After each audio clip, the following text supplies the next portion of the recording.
Kiat agar kita bisa selamat dunia dan akhirat, kiat pertama adalah mentauhidkan Allah Subhanahu wa taala. Mengikhlaskan agama hanya kepada Allah Subhanahu wa taala, mengikhlaskan amalan hanya untuk Allah Subhanahu wa taala. Berdasarkan sabda Nabi sallallahu alaihi wasallam, "Man qabila minnil kalimata allati aratu ala ammi faraddaha alayya fahiya lahu najah." Barang siapa yang menerima ucapan yang telah aku tawarkan kepada pamanku, kemudian dia menerimanya, maka dia akan mendapatkan keselamatan. Jadi, keselamatan yang pertama didapatkan dengan tauhid. Seseorang yang meninggal dalam keadaan membawa akidah yang benar, tidak membawa dosa kesyirikan, maka dia sudah dijamin selamat.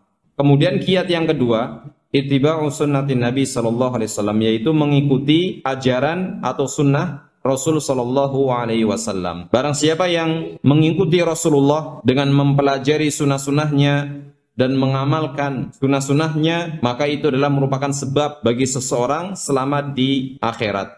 Karena Allah Subhanahu wa taala telah menjadikan Rasulullah sallallahu alaihi wasallam sebagai panutan, sebagai imam, sebagai pembimbing bagi umat manusia. Sebagaimana Allah Subhanahu wa taala mengatakan dalam surat Al-Ahzab ayat 21, "Laqad kana lakum fi Rasulillahi uswatun hasanah liman kana yarjullaha wal yawmal akhir wa dzakarallaha katsira." Sungguh telah ada pada diri Rasul suri tauladan yang baik bagi orang-orang yang mengharapkan Allah dan hari akhir, dan banyak-banyak mengingat Allah Subhanahu wa taala. Dan Allah Subhanahu wa taala mengingatkan, memberikan peringatan yang keras terhadap orang-orang yang tidak mau mengikuti sunnahnya, tidak mau mengikuti ajaran Rasulullah sallallahu alaihi wasallam. Allah Subhanahu wa taala berfirman dalam surat An-Nur ayat 63, "Falyahdharil ladzina yukhalifuna an amrihi an tusibahum fitnatun aw yusibahum adzabun alim." Maka hendaknya orang-orang yang menyelisihi perintahnya, menyelisihi sunnahnya sallallahu alaihi wasallam, merasa takut akan tertimpa fitnah kepada mereka atau tertimpa siksaan yang pedih bagi mereka.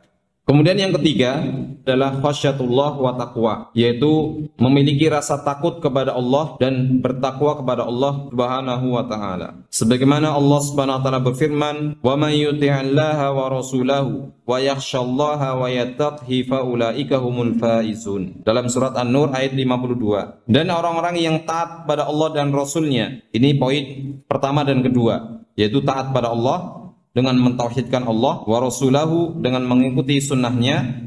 Kemudian yang ketiga adalah wa yakhshallaha, dan orang-orang yang takut pada Allah, wa yattaqhi, yaitu orang yang bertakwa pada Allah, fa ulaika humul faizun, mereka adalah orang-orang yang akan mendapatkan kemenangan.